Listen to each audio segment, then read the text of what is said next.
Sir एक छोटा सा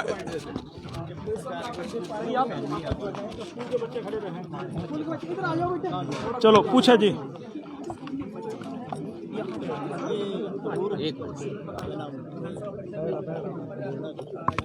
वही ऐसे करना सर, बच्चे जो हैं वो लगातार यहाँ पहुँचते हैं, किस तरह का मैसेज जो है वो जाता है और कितने बच्चे जो हैं वो अच्छे रखते हैं। लोकतंत्र की मजबूत कड़ी है ये नौजवान और स्कूल में पढ़ने वाले ये बच्चे, और ये भविष्य की नींव है।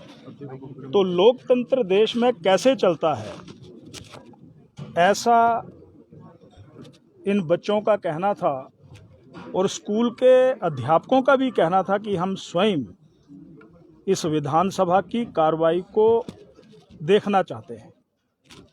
तो पिछले लगभग 10 तारीख से जब से ये विधानसभा सत्र शुरू हुआ है, मैं देख रहा हूँ कि बहुत से स्कूलों के सैकड़ों बच्चों ने यहाँ विधानसभा की कार्रवाई को देखा है। और आप भी हमारे वरिष्ठ पत्रकार हैं, आपने भी पत्रकार दीर्घा से ये देखा है कि 11 बजे से लेकर के आज सेशन 2 बजे शुरू हुआ, जब तक ये सत्र चलेगा विद्यार्थी या आगंतुक यहाँ इस विधानसभा के संचालन को अपने आँखों और कानों से सुन रहे हैं।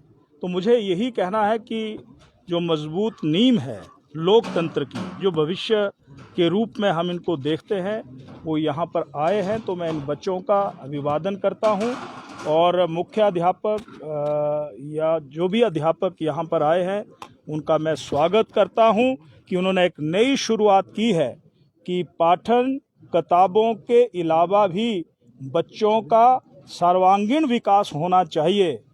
तो सर्वांगीण विकास कैसे होता है, उसकी ये विधानसभा एक महत्वपूर्ण पड़ाव है। मैं बच्चों का अभिवादन करता हूं और अध्यापकों का, मुख्य अध्यापकों का, प्रिंसिपल प्रधानाचार्य महोदय का भी अभिवादन करता हूं। इस तरह सर, इससे पहले जो वो इस तरह से बच्चे जो बहुत कम आया करते आते थे, लेकिन कम आते थे, तो इस बार एक नया इनिशिएट लिया गया। हालांकि कोविड काल भी चल रहा है, कैसे देखें? नहीं, कोविड काल भी है, अब कोविड काल के साथ ही जीना होगा और कोविड काल के साथ ही चलना होगा। तो कोविड के नियमों का ये पालन कर रहे हैं। देखो, अब बच्चों ने भी मास्क लगाए हैं और मैं बोल रहा हूँ इसलिए मेरा मास्क इस समय जेब में है। तो विधानसभा में भी हम नियमों का पालन कर रहे हैं, परंतु बहुत उत्साह है विशेष करके नौजवान बच्चों में और अध्यापक जगत में कि वो यहाँ पर आकर के इस विधानसभा को देख रहे हैं। और आपने भी कवर किया, आपका मैं आभार प्रकट करना चाहता हूं, क्योंकि आप कई बार बड़े इवेंट को कवर करते हैं, पर ये इवेंट भी बड़ी इवेंट से कम नहीं है, क्योंकि स्कूल में पढ़ने वाले बच्चे यहाँ पर आकर के इसको देख रहे हैं। ये महत्वपूर्ण पड़ाव है। क्योंकि सर, बच्चे जो होते हैं वो किसी भी देश का कर्णधार होते हैं, भविष्य होते हैं। ऐसे में जब ये लोग आते हैं तो उनके मानसिक पटल पर जो चीज़ें देखते हैं उसकी गहरी छवि होती है। क्योंकि वाद प्रतिवाद चलता है सदन के अंदर, नोक झोंक होती है, गहमा गहमी हो जाती है, कई बार वॉकआउट होते हैं, बहुत सारी चीज़ें होती हैं। तो इन बच्चों को समझाया जाता है कि इसके पीछे की वजह क्या होती है और इसका फ़ायदा क्या होता है। वैसे इनके साथ स्कूल्स के प्रिंसिपल्स भी आए हैं या लेक्चरर्स आए हुए हैं या अध्यापक आए हुए हैं।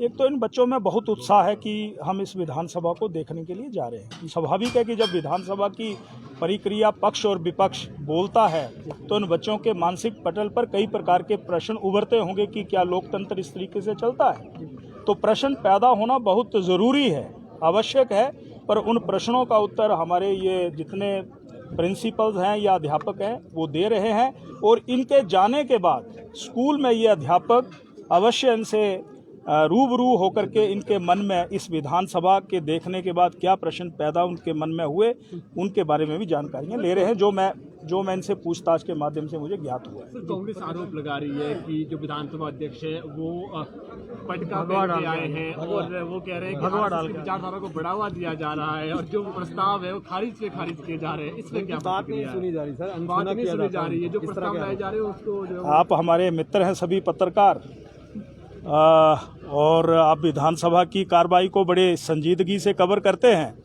या जो भी घटनाएं इवेंट्स होती हैं उनको जनमानस तक ले करके जाते हैं, और आप अपने धर्म को निभा रहे हैं और मैं भी अपने धर्म को निभा रहा हूं। जिस स्थान पर मुझे इस समूचे दल ने बिठाया है वहां पर मेरी ये प्राथमिकता है कि नियमों की परिधि को ध्यान में रखते हुए मैं कार्रवाई को आगे बढ़ाऊं। अब नियम उन किताबों में भी है और नियम हमारे इस संचालन में भी है, इसलिए मैं नियमों का पालन कर रहा हूं।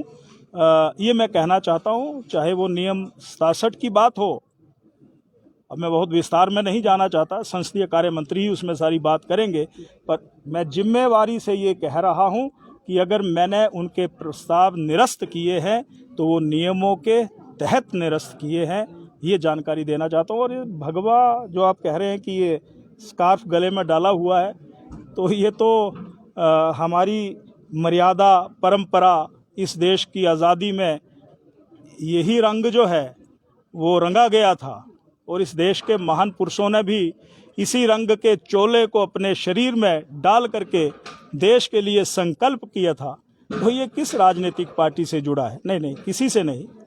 ये इस रंग से मुझे प्यार है और ये रंग जीवन में मुझे प्रेरणा देता है और ये रंग हमारे उन महान विभूतियों की प्रेरणा है जिन्होंने इस शरीर पर इस रंग को चढ़ाया था और वो आगे बढ़े थे। इसलिए ये रंग किसी पार्टी का नहीं, ये प्रेम, प्यार, त्याग, तपस्या और बलिदान का प्रतीक है। यही मैं कहना चाहता हूँ। और दूसरा, मैं अपने सभी माननीय सदस्यों को पूरा समय देता हूँ, उसमें किसी तरह की कभी कोई कमी नहीं रहती है। सभी हमारे साथी हैं और सभी हिमाचल प्रदेश को आगे बढ़ाना चाहते हैं। उनके महत्वपूर्ण सुझाव 2 दिन आगे लिए जाएंगे, बजट सेशन में लिए जाएंगे, मानसून सत्र में लिए जाएंगे। यही मैं कहना चाहता हूँ। सर, सियासी गलियारों में एक चर्चा जो बड़ी आम खास हो रही है, आज बताया जा रहा है कि संगठन आपको एक और बड़ी जिम्मेदारी देने जा रहा है, अभी हो सकता है डिप्टी सीएम आपको बनाया जा रहा है।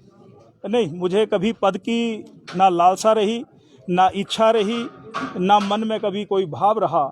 मैं एक विचार से जुड़ा हुआ व्यक्ति हूँ और विचार में पद कोई महत्वपूर्ण नहीं होता, जिम्मेवारियाँ महत्वपूर्ण होती हैं और उन्हीं जिम्मेवारियों का निर्वहन ज़िंदगी में मैं करता हूँ। मैं जहाँ हूँ, जहाँ मुझे बिठाया गया है, मैं समझता हूँ कि वो किसी बड़े पद से भी बड़ा है। ये संवैधानिक पद है, इसके माध्यम से मुझे सेवा करने का मौका मिला, इसलिए ये निराधार खबरें हैं और मैं इन खबरों में मैं कभी विश्वास नहीं करता। शुक्रिया। तो ये थे विधानसभा अध्यक्ष विपिन सिंह परमार, जिन्होंने जो है बच्चों से मुलाकात की है। और अगर आप देख सकते हैं कि विभिन्न स्कूलों के बच्चे जो हैं रोजाना तपोवन विधानसभा के इस परिसर में आ रहे हैं। साथ में जो विपक्ष के नेताओं ने सवाल उठाए थे उस पर भी जो है विधानसभा अध्यक्ष विपिन सिंह परमार ने जवाब दिया है। फिलहाल इस लाइव स्ट्रीम में इतना ही। स्ट्रीम को ज़्यादा से ज़्यादा शेयर करें और हमारे पेज को फॉलो करना ना भूलें। नमस्कार।